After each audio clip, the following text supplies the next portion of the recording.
মুখ্যমন্ত্রীর নির্দেশের পর কাছাড়ে প্রবীণ নাগরিকদের জন্য নতুন লিগ্যাল সার্ভিসেস ক্লিনিক।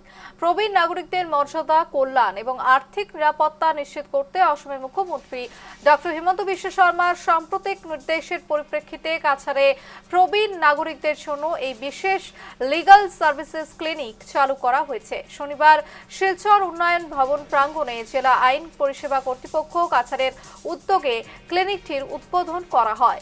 উল্লেখ্য, গত 19 আগস্ট মুখ্যমন্ত্রী ডক্টর হিমন্ত বিশ্ব শর্মা সমস্ত জেলা কমিশনার এবং সরকারি দপ্তরকে নির্দেশ দিয়েছিলেন যাতে সরকারি পরিষেবা গ্রহণের সময় প্রবীণ নাগরিকদের অযথা অপেক্ষা করতে বা দাঁড়িয়ে থাকতে না হয়। এই নির্দেশের সঙ্গে সামঞ্জস্য রেখেই কাছাড়ের প্রবীণদের জন্য বিশেষ আইন সহায়তা কেন্দ্রটি চালু করা হয়েছে এবং ক্লিনিকটির উদ্বোধন করেন গুয়াহাটি হাইকোর্টের বিচারপতি তথা অসম স্টেট লিগ্যাল সার্ভিসেস অথরিটির কার্যনির্বাহী চেয়ারম্যান মাইকেল জোথানখুমা।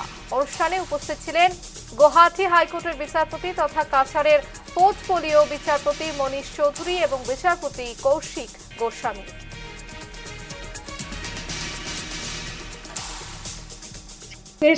মূল কথাটাই হচ্ছে যে অ্যাওয়ারনেস প্রোগ্রাম সবাইকে জানিয়ে দিন। এবং আমি এটা ভাবি না, অনেক সময় অনেকে রয়েছে সাধারণ লোককে আপনারা জানান না, সে সাধারণ লোকের বাইরেও যারা বিভিন্ন বড় পোস্টে আছেন, বড় জায়গায় কাজ করছেন, তাদেরকে যেটা দিয়ে আমি আমার বক্তব্যটা শুরু করেছি, তাদেরকেও অনেক সময় দেখা যায় যে বয়সের মর্যাদা এরা ঠিক অনুধাবন করতে পারছে না, সেই মর্যাদাটা এখানে আমাদের প্রচুর পরিমাণে অ্যাওয়ারনেস প্রোগ্রাম দরকার এবং প্রত্যেকটা অ্যাসোসিয়েশনে, অফিসে এবং সেটা বাইরের জগতেই হোক, সাধারণ মানুষের কাছে হোক, অ্যাওয়ারনেস প্রোগ্রাম করে এদেরকে বুঝিয়ে দিতে হবে যে তোমরা একটা মারাত্মক বেআইনি কাজ করছো।